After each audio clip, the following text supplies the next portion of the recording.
إيه يا ابن عبد الله ما بلغ الهوى منك الذي يرجو ولا الشعراء كم غادر الشعراء من نظم وكم راحوا على طرق البيان وجاءوا وإذا قريش لم تسعك بيوتها فالشعب قلبي والفدى الأحشاء. صلوا على النبي. الحمد لله والصلاة والسلام على سيدنا رسول الله وعلى آله وصحبه ومن والاه وبعد. اللهم صل وسلم على سيدنا محمد الفاتح لما أغلق والخاتم لما سبق ناصر الحق بالحق والهادي إلى صراطك المستقيم صلى الله عليه وعلى آله وصحبه حق قدره ومقداره العظيم. أعداكم شكر مولى سبحانه وتعالى نكم تكيا رحمة kipenzi chake na kipenzi chetu bwana mtume Muhammad sallallahu alayhi wa ala alihi wa sahbihi wasallam. Kipenzi wa mtume sallallahu alayhi wa alihi wasallam, katika hii dunia huwezi kufaulu, huwezi kupata saada, huwezi kupata furaha mpaka uitakidi kuwa hakuna mtu kama mtume, mpaka ukubali ya kuwa hakuna madhharul fadl isipokuwa ni mtume. Lolote lile, ikiwa ni maisha, ikiwa ni kazi, ikiwa ni jambo lolote la kilimwengu, ujue madhharul fadl ni mtume. Kwa sababu mtume juu yake aliyoko ni Mola subhanahu wa ta'ala. Juzta qaddaran fama amamaka al-khalqun fawqaka Allahu wal baraya wara'u. Yusuf an-Nabahani amwambia mtume, umepitiliza qadri na sharaf. Fama amamaka khalqun, mbele ya mtume hakuna kiumbe chochote. Fawqaka Allahu, juu yako ni Mwenyezi Mungu tu. Wal baraya wara'u, viumbe vyote viko nyuma ya mtume. Nini maana wal baraya wara'u? Maana ya al baraya wara'u ni pale mtume aliposema katika hadithi, Adamu wa man dunahu tahta liwa'i yawm al-qiyamah. Nabii Allah Adam na chini ya Nabii Allah Adam watakuwa nyuma ya bendera ya mtume siku ya kiyama.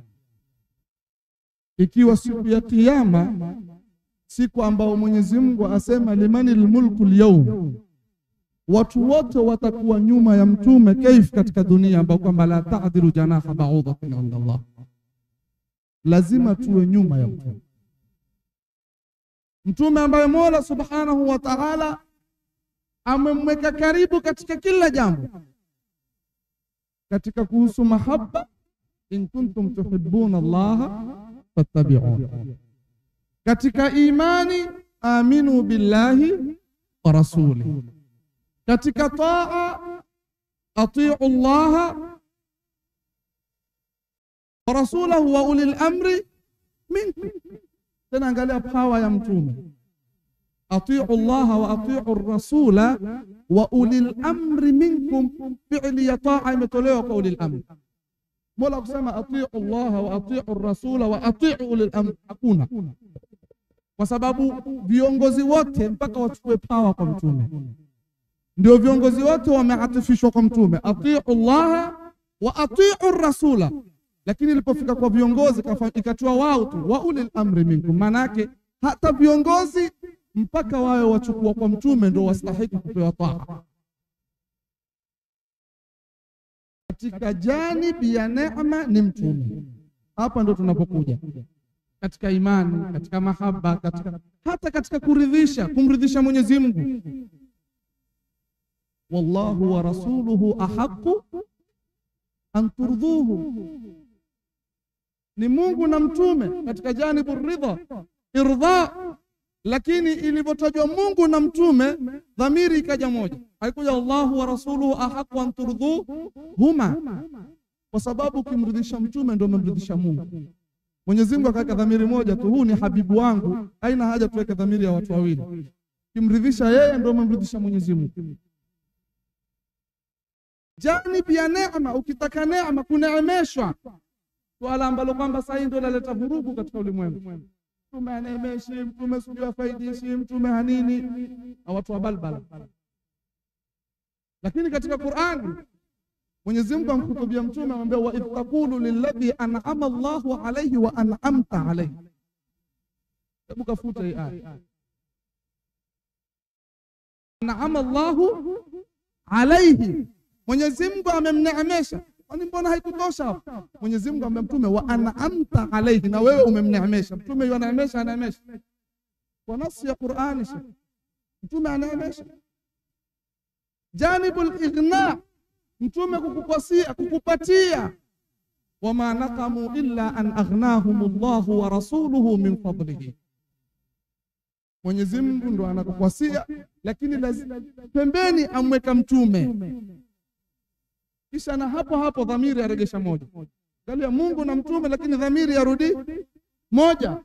An aghnahumullahu wa rasuluhu, asemi min fadlihima, asema min fadlihi, kwa sababu Mwenyezi Mungu atuonesha kuwa masdarul fadli, fadhila zote masdari yake ni Mwenyezi Mungu, lakini madhharul fadli ni mtume sallallahu alaihi wasallam.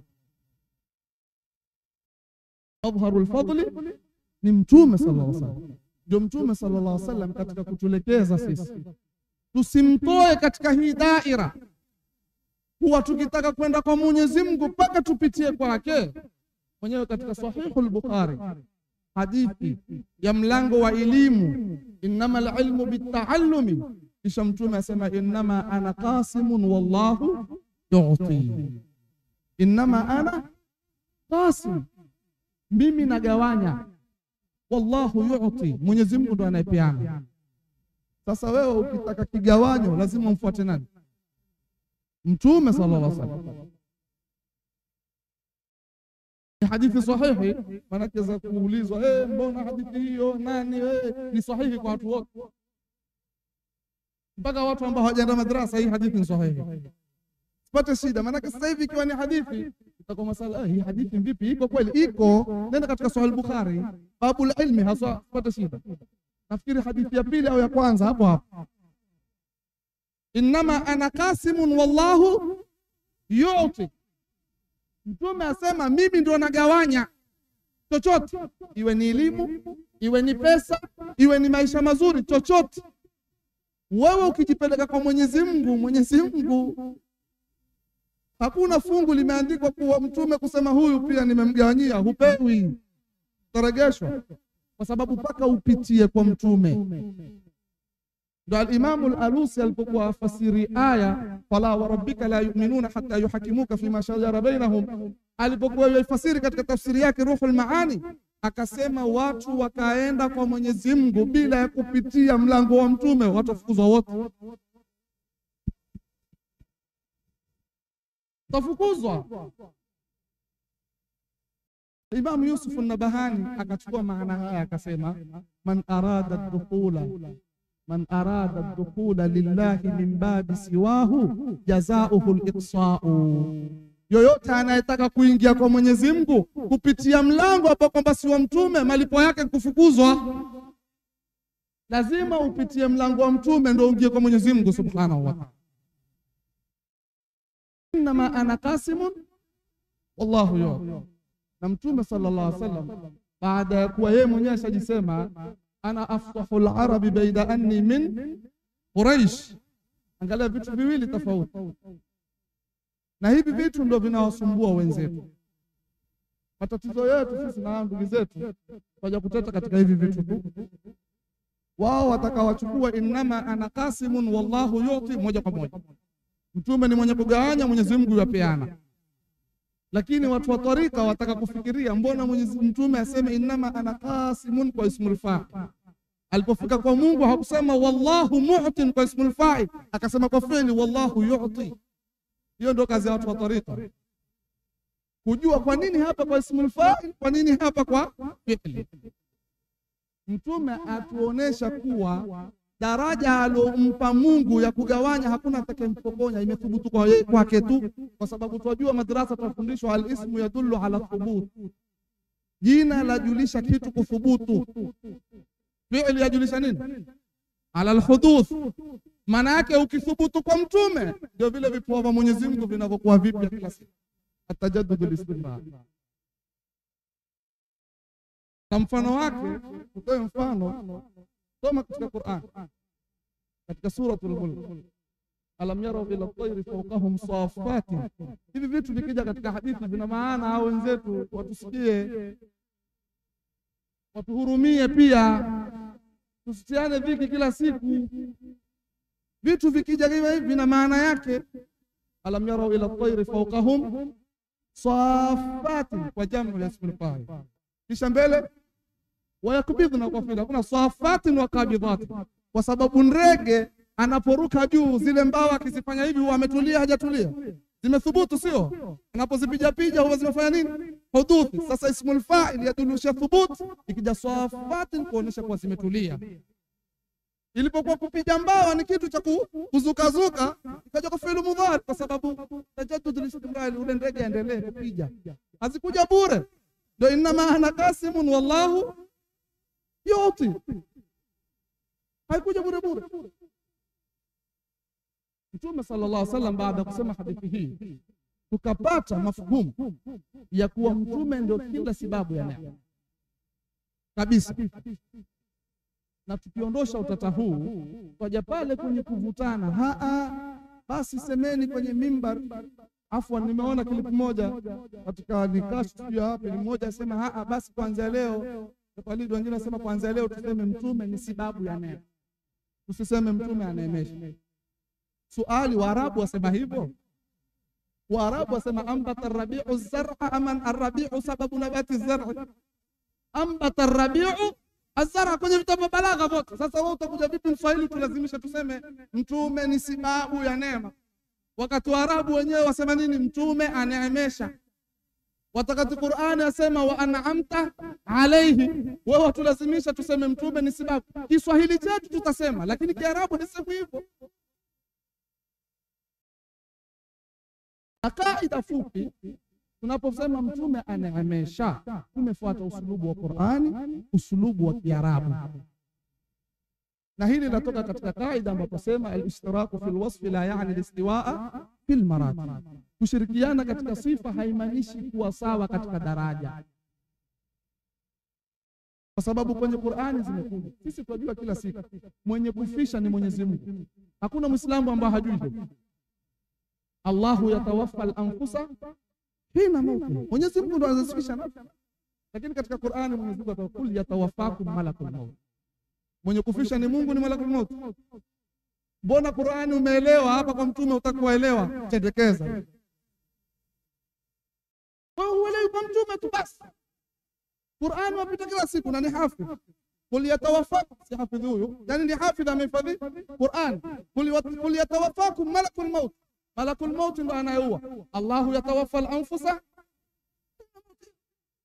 Hii hadithi tuliyotaja Mwenyezi Mungu ndo anayepeana. Mwenyezi Mungu kwenye Qur'ani si ndo ametuambia amma man a'ta, mwenye kutoa binadamu. Kisha Mwenyezi Mungu asema kwenye hadithi huko, mtume asema nini? Wallahu yuti, anayepeana mwanadamu hao ni Mungu. Mbona umefahamu hii? Anayeruzuku nani? Ni Mwenyezi Mungu. Inna Allaha huwa ar-razzaqu dhul quwwati matin. Lakini wa idha hadara al-qismata ulul qurba wal yatama wal masakin farzuquhum warzuquni. Kuna shiriki gani? Mungu ashasema sisi tuwaruzuku. Pendekeza, anayepanga mambo ni nani? Ni Mwenyezi Mungu, sio? Yudabbiru al-amra minas samai, sio? Mwenyezi Mungu ndio anayepanga mambo, anayepangilia. Leo kutasoma hadhara, leo hakutapatikana kusoma, ni Mwenyezi Mungu anayepanga. Lakini fal mudabbirati amra, malaika wenye kupangilia mambo, kuna shirki. Hizi aya tupita kila siku. Mwenye kuruzuku ni Mungu. Lakini nataka kusoma katika hadithi sahihi ya Jabala ibn Suhaib, asema Madina kulipoingia chaka, asema kana ibn Zubayr yarzuquna tamra, Ibn Zubair alikuwa akituruzuku nini? Tende. Ulisikia mwanachuoni gani akisema huu tabiina huwa amesema shirki kwa sababu amwambia Ibn Zubair akituruzuku, mwenye kuruzuku ni Mungu? Hakuna, lakini mtendekeza. Kwa mtume hutaki kuelewa. Pale unapotaka wewe wafanya nini? Waelewa. Sisi tuomba uelewe kwenye Qur'ani na umuelewe mtume sallallahu alaihi wasallam. Mwisho kabisa namalizia asirefushe time. Juzi tulipotoa hutuba niliyotoa kwa Sheikh Khamis, kuna jamaa aliingia kwenye mtandao. Na hii Sheikh nipe ruhusa. Dakika 3. Kuna mtu aliingia kwenye mtandao aka comment pale. Boss manake ameweka zile emoji za istihzai za kuchekesha zile.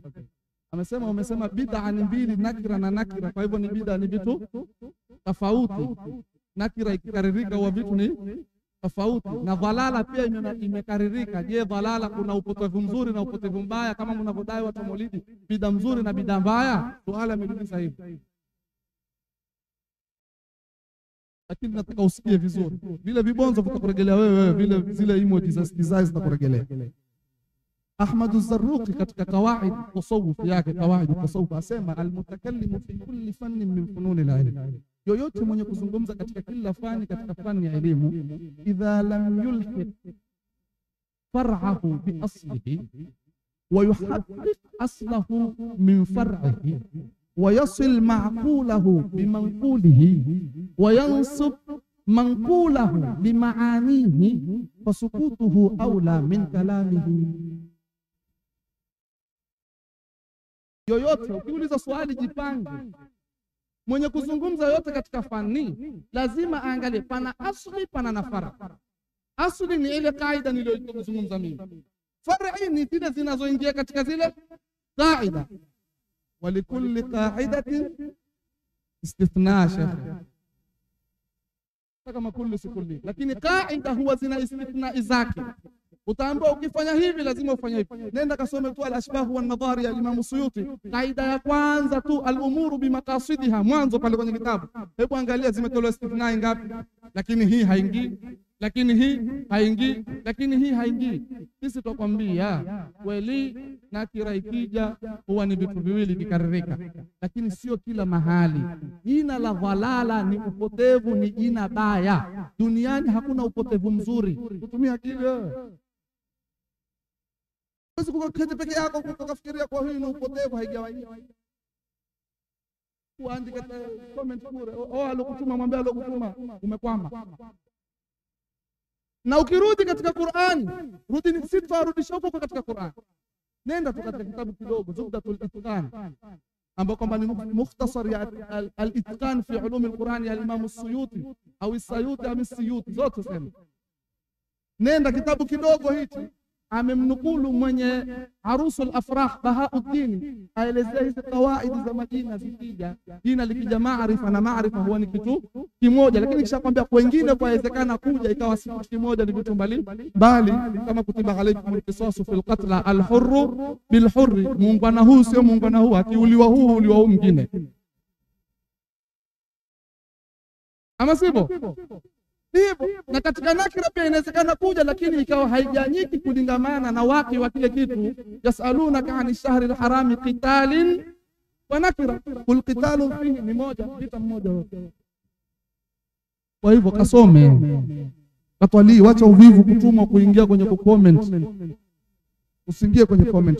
Kwa hivyo tuko mbele za mashehe, na nimejibu hili kupitia ruhusa yao. Kwanza nimeomba ruhusa hapa, kisha pia kupitia ruhusa ya juzi ya Sayyid Ahmad Badawi nilipokutana naye kwenye Maulid, akasema msiwaache hawa jamaa, msiwatukane tu, lakini akisema hivi simama mwingine pia asimame, yoyote aseme ni uongo. Vitabu vasema hivi. Sisi tuko na nyinyi, mkisema tutasema, mkidanganya watu tutasema ukweli vipi. Si mimi tu, bali mimi ni mmoja katika ambao kwamba sifai kabisa hata kwa hizo rududi, lakini kuna watu wengi ambao kwamba hizo rududi ni zao zenyewe. Kwa hivyo mkisema hao watu wataraji. Mimi mpaka hapa nitakomea. Wassalamu alaykum wa rahmatullahi wa barakatuh. Wa alaikum salam wa rahmatullahi ta'ala wa barakatuh. Maneno mazuri